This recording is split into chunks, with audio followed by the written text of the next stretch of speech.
Nous allons faire l'exercice 31, page 394. C'est un exercice intéressant dans lequel vous allez voir des choses qu'on va retrouver donc dans un autre chapitre qu'on verra sur la loi normale.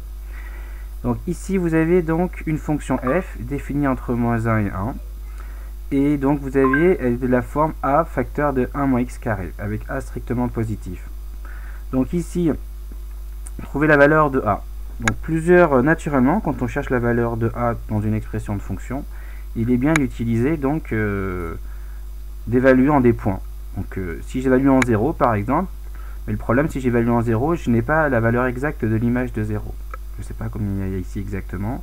Je peux évaluer aussi, là j'ai des points intéressants en 1 et -1, mais finalement quand j'évalue en 1 et en -1, f de 1 et f de -1 vaut 0, donc je ne vais rien avoir d'intéressant. Donc là il faut se poser la question, qu'est-ce qui peut me donner encore d'autres informations?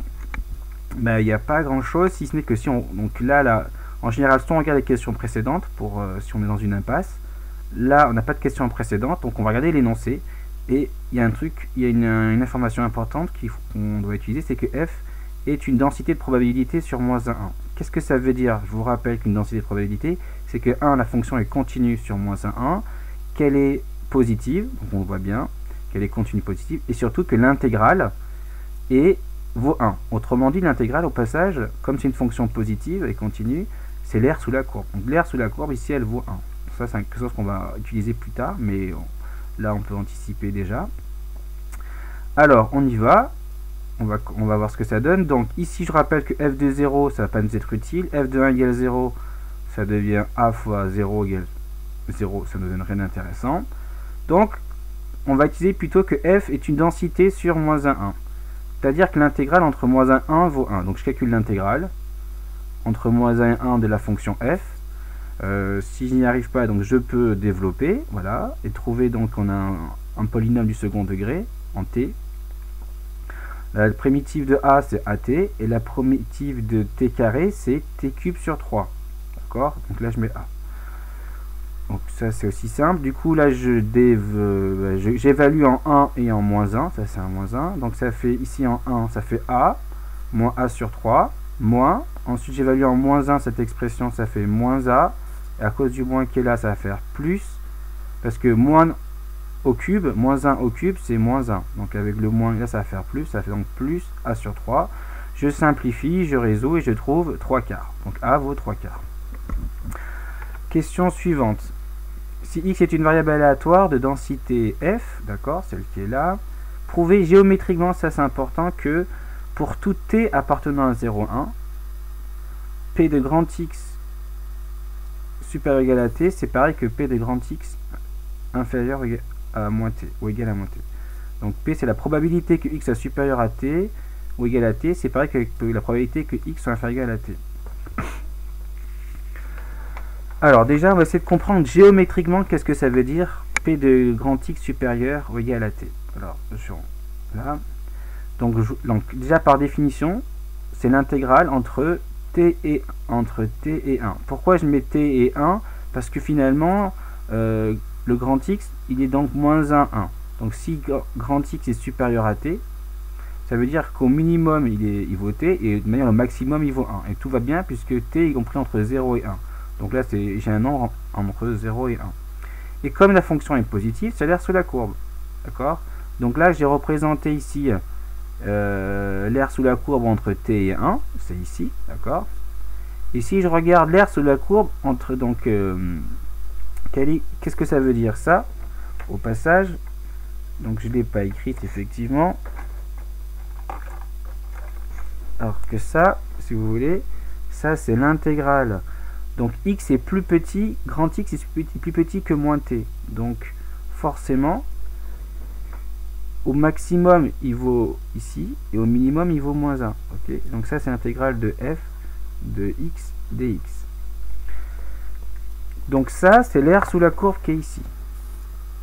Donc la question qu'on pose géométriquement, pourquoi cette aire qui est là est égale à cette aire qui est ici? Parce qu'en fait on a donc f est pair. Dès que c'est une fonction paire, je rappelle que f est paire parce que si on a donc là, je vais écrire que f de moins x, voilà, c'est égal, je rappelle, à donc 3 quarts de 1 moins x au carré, attention, et moins x au carré, moins x le tout au carré, ça fait x au carré, et on retrouve f de x. Ok, donc la fonction ici, c'est ce qui justifie ça là, voilà, elle est paire car on a ça, si vous voulez. Donc l'image de moins x, c'est pareil que l'image de x, donc la fonction est paire, et comme elle est paire, il y a une symétrie par rapport à l'axe des ordonnées. Donc comme il y a une symétrie, donc vous voyez bien que la partie qui est là est exactement, géométriquement, est la même que en termes, enfin c'est la même partie qui est là. L'aire est la même ici et là. Donc c'est pour ça qu'on peut dire que la probabilité que x soit supérieur ou égal à t, c'est pareil que la probabilité que grand x soit inférieur ou égal à moins t. Maintenant si on regarde le petit b, d'accord, la probabilité que x soit compris entre 0 et t, c'est pareil que 1/2 moins p de grand x, donc probabilité que x soit supérieur ou égal à t. Déjà, on va regarder qu'est-ce que ça veut dire, ça, géométriquement, et ça aussi. Alors, on y va. Alors, ici, la probabilité que t soit entre 0, la probabilité que x soit entre 0 et t, c'est l'intégrale entre 0 et t. Donc, c'est l'aire sous la courbe qui se trouve ici, puisque la fonction est positive. Je rappelle que ça, c'est positif. C'est par définition, puisque c'est une densité. On le voit d'ailleurs graphiquement, ici. Donc l'aire, c'est cette aire-là. Maintenant, je vais essayer de comprendre pourquoi c'est égal à 1/2 moins p de x supérieur ou égal à t. Donc premier truc, puisque f est une densité, l'intégrale ici, elle vaut 1. D'accord, on l'a utilisé pour trouver la valeur de a, dans la fonction ici. Là. Donc l'intégrale, elle vaut 1. L'aire entière sous la courbe, ça vaut 1. Donc si je prends juste entre 0 et 1, donc je prends la moitié, donc ça vaut 1/2. Ok.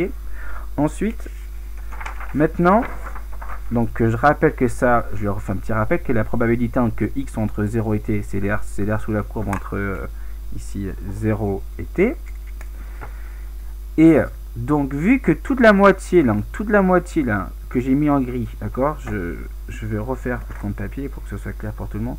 Toute la moitié ici, d'accord, donc c'est 1/2, je l'ai dit tout à l'heure, puisque c'est la moitié de l'intégrale sous la courbe.